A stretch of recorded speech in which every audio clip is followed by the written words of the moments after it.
Hello everyone. और आज हम इस वीडियो में बात करेंगे कि गोल्ड आज के डे का बायस मेरा क्या रहेगा और मैं कौन से लेवल एक्सपेक्ट करता हूँ गोल्ड को आज प्ले करने के लिए। और ओवरऑल बायस मेरा दिन का क्या रहेगा, मैं क्या एक्सपेक्ट करता हूँ गोल्ड से, आज किस तरफ का अच्छा मूव दे सकता है। तो सबसे पहले देखते हैं, मैंने लास्ट डे आपको बाइंग का ही सजेस्ट किया था। कल अच्छी खासी कंसोलिडेशन भी हुआ और बाइंग का मैंने सजेस्ट किया था। टारगेट्स कुछ मेरे 90 के आसपास के ही थे और सेकंड टारगेट तो मैंने कहा था अगर बहुत अच्छा मोमेंटम आपको देखने को मिलता है तो आप इसके ऊपर ट्रेल करके लगभग 96 98 के आसपास तक बुक कर सकते हैं। लेकिन ये ट्रेलिंग हिट हो गया होगा आपका अगर आपने इसको ट्रेल किया होगा, क्योंकि 96 या 97 8 कुछ भी हिट नहीं हुआ। और वैसे तो मैंने यहाँ पे एक ट्रेड मुझे मिल जाता, लेकिन मैंने किसी रीज़न की वज़ह से यहाँ पे ट्रेड मेरा एग्ज़ीक्यूट नहीं हुआ और ये कल के दिन मैंने नो ट्रेड पे ही क्लोज़ किया। हाँ, एक ट्रेड मैंने न्यूज़ ट्रेड ज़रूर किया था। न्यूज़ ट्रेड मैंने किया था अपसाइड के लिए यहीं पे, और उसमें मुझे 80 पिप्स के अराउंड मिल गया, लेकिन दैट वाज़ नॉट इनफ। तो मेरे लिए तो कल का नो ट्रेड डे गया है। और अब बात करते हैं कि आज हम किस तरफ का मोमेंटम देख सकते हैं। तो मैंने ओवरऑल बायस जो बनाया है वो पूरा डेली को देख के बनाया है, क्योंकि कल अच्छी खासी सेलिंग आई है। तो अब जैसे कि अभी तक सेलर्स आ रहे थे, बायर्स वापस उसको मार्केट को चढ़ा दे रहे थे, लेकिन अब उन्होंने सस्टेन करना भी शुरू कर दिया है। तो हम सेलर्स को छोड़ नहीं सकते हैं कि सेलिंग नहीं आ सकती, क्योंकि यहाँ पे अच्छी खासी सेलिंग आई है। तो मैं अब सेलिंग साइड भी थोड़े से प्रिकॉशंस लेना स्टार्ट कर दूँगा। जैसे कि मैंने मैंने ये सोचा है कि अगर प्राइस इसके नीचे आती है, इस कैंडल के नीचे आना स्टार्ट करती है और अच्छा खासा मोमेंटम शो करती है, तो ये कैंडल आराम से आपको मतलब कि नीचे के टारगेट्स आपको देखने को मिल सकते हैं, या फिर यहाँ पे या फिर यहाँ तक। क्योंकि ये पूरी कैंडल को खाने की कोशिश ज़रूर करेगा। और मेरे पहले टारगेट्स अगर नीचे देखूँगा तो ये 200-250 पिप के ही होंगे। और सबसे पहले तो ये मैंने एक लाइन खींच ली ताकि मुझे ये हेल्प मिलती रहे कि मुझे सेलिंग कब देखनी है। तो मैंने एक लाइन खींची, इसके नीचे प्राइस आता है, अच्छा मोमेंटम दिखाता है तो मैं सेलिंग की तरफ देखूँगा। और अगर प्राइस के ऊपर रहती है तो मैं बाइंग साइड ही फिर से कंटिन्यू करने की कोशिश करूँगा, क्योंकि मान लीजिए यहाँ से जिसने सेलिंग की है और अगर वो इसको अपने लो से पुश नहीं कर पा रहा है, इसका मतलब यहाँ पे बायर्स ने वापस से अपना कंट्रोल ले लिया है। और एक बार अगर उसने ऊपर साइड चलना स्टार्ट किया तो यहाँ पे जो सेलिंग हो गई, उनके सेलर्स के एसएल लगना स्टार्ट हो जाएँगे, क्योंकि सबने यहाँ से तो सेलिंग नहीं की होगी। किसी ने यहाँ की, किसी ने यहाँ, किसी ने, तो यहाँ पे एक रिपल इफेक्ट होगा कि धीरे-धीरे एक-एक इंसान काटना शुरू करेगा और लास्ट में जाके इस सेलर का भी एसएल हंट होगा।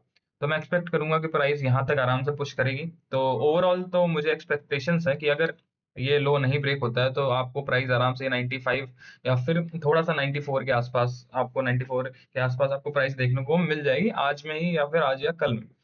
और अगर मैं यहाँ से बाइंग अच्छी कैप्चर करता हूँ, तो मैं यहाँ तक होल्ड ज़रूर करूँगा, क्योंकि मोस्ट ऑफ द टाइम मैंने देखा है कि प्राइस यहाँ तक पुश कर देती है। और उसके अलावा आप देखते हैं छोटे टाइम फ्रेम में, जैसे कि 1 आवर।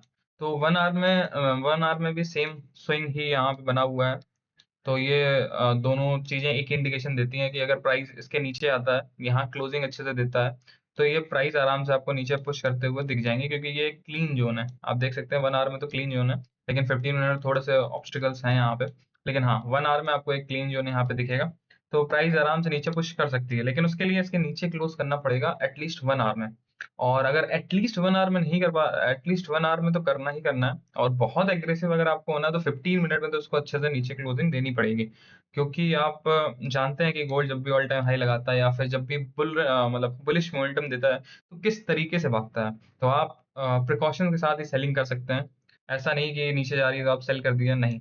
क्योंकि कहीं से भी बायर्स स्टार्ट हो जाते हैं और मार्केट को चढ़ा देते हैं। जैसे कि आप ये देख सकते हैं कि इतनी ज़्यादा सेलिंग आई थी कि 4 घंटे में प्राइस ने लगभग 1000 पिप्स के अराउंड नीचे पुश किया, लेकिन बायर्स वापस से आए और पूरा अगले दिन तक ही पुश कर दिया ऊपर। तो आप देख सकते हैं कि बुलिश मोमेंटम कमज़ोर नहीं पड़ रहा है। लेकिन हाँ, इस कैंडल में सेलर्स ने भी अपनी स्ट्रेंथ प्रूव की है, इसलिए मैं बस देख रहा हूँ कि इसके नीचे अगर क्लोजिंग देता है, तो मैं सेलिंग की तरफ जाऊँगा। तो अब देखते हैं कि बाइंग कौन से लेवल्स पे मैं एक्सपेक्ट करूँगा। मैं सबसे पहले देखूँगा कि अगर 15 मिनट इसके ऊपर क्लोजिंग अच्छे से देता है, तो मैं यहीं से बाइंग एक्सपेक्ट करूँगा। जैसे कि मैं सोच रहा हूँ, ये इस तरीके से प्राइस एक्शन सोच रहा हूँ, और कुछ मेरे जो भी टीपीज़ होंगे लगभग इसी के आसपास होंगे। मैं यहाँ पे एक्सपेक्ट करूँगा प्राइस को, अगर इसके ऊपर क्लोजिंग देता है, क्लोजिंग बेसिस पे वापस से रीटेस्ट करता है, तो मेरे कुछ एसएल्स कोशिश करूंगा 15 पिप्स के हों, और टीपी मेरा बहुत ज़्यादा नहीं है, 200 पिप्स के लिए मैं एक्सपेक्ट करूंगा।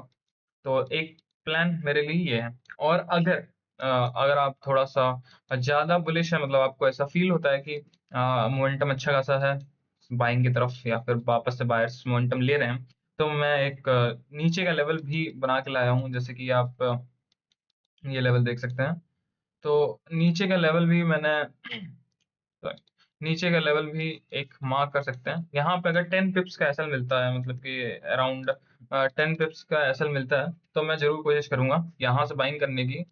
और यहाँ से मैं एक बाइंग कैप्चर करने की कोशिश करूंगा 10 पिप्स के अराउंड एसएल, या फिर 10 या 15 यहाँ पे भी मान लीजिए। और my TPs first TP will be this, जो कि यहाँ पे हो जाएगा। और वापस से फिर या these are my two trade plans, और जो मैं कोशिश करूंगा कि आज एग्जीक्यूट हो सकता है ऐसा लगे, लेकिन मुझे उससे फर्क नहीं पड़ता, क्योंकि इन द लॉन्ग टर्म यही चीजें ही हैं जो हेल्प करेंगी आपको। So this is my trade plan. अगर प्राइस इसके नीचे क्लोज करती है तो मैं सेलिंग साइड चला जाऊंगा। ओके, तो मैं selling, these are my trade plans. तो आप जैसे कि देख सकते हैं, तो बेसिकली ये मैंने एक्सपेक्ट किया है। एक अगर बाइंग पकड़ूंगा तो यहाँ तक के लिए पकड़ूंगा, हो सकता है यहाँ से थोड़ी सी सेलिंग सेलिंग आएगी, लेकिन मान लीजिए कि आपने अच्छा खासा अगर क्वांटिटी ली है, तो हाफ यहाँ पे बुक कर सकते हैं, हाफ बुक कर सकते हैं, और हाफ आप यहाँ तक होल्ड कर सकते हैं आराम से। So these are my trade plans. और इसके अलावा आज एक अनएम्प्लॉयमेंट डाटा भी आना है, तो वो गोल्ड के लिए पॉजिटिव है, तो मैं एक्सपेक्ट करता हूँ कि गोल्ड थोड़ा सा अच्छा मोमेंटम दिखाएगा बाई साइड के लिए। और इसी हिसाब से हम ट्रेड प्लान कर लिया। और चलिए देखते हैं कि आज किस तरीके से गोल्ड हमारे लेवल्स को प्ले आउट करता है। और हाँ, एक इंपॉर्टेंट चीज, किसी भी लेवल पे जब तक एक अच्छी कंफर्मेशन नहीं मिलती, तब तक डायरेक्ट ट्रेड करने की जरूरत नहीं है। कंफर्मेशन का मतलब एक इंगल्फिंग कैंडल हो, जैसे कि इंगल्फ कैंडल फॉर्मेशन हुई हो, या फिर कुछ अच्छी डॉजी या फिर कुछ स्ट्रेंथ वाली ग्रीन कैंडल आपको देखनी है, मतलब कि जिससे आपको ये चीज कंफर्म हो कि प्राइस, यहाँ पे प्राइस आते ही बायर्स ने अपने हाथ में कंट्रोल ले लिया है, समझ रहे हैं। और बहुत बड़ी कैंडल अगर बनती है तो आपको ट्रेड नहीं करना है, चाहे वो प्राइस आपको यहाँ से पूरा ऑल टाइम हाई क्यों ना लगा दे, आपको उसके बारे में नहीं सोचना, क्योंकि कुछ चीजें आपको अपने ट्रेड प्लान के हिसाब से ही चलनी होती है। अगर मिलना होता है तो उस हिसाब से मिल जाता, नहीं मिलना होता तो नेक्स्ट ट्रेड प्लान करते हैं। सो बस आज के लिए इतना ही। चलिए अब कल बात करेंगे कि आज का डे कैसा गया और क्या एग्जीक्यूट किया मैंने।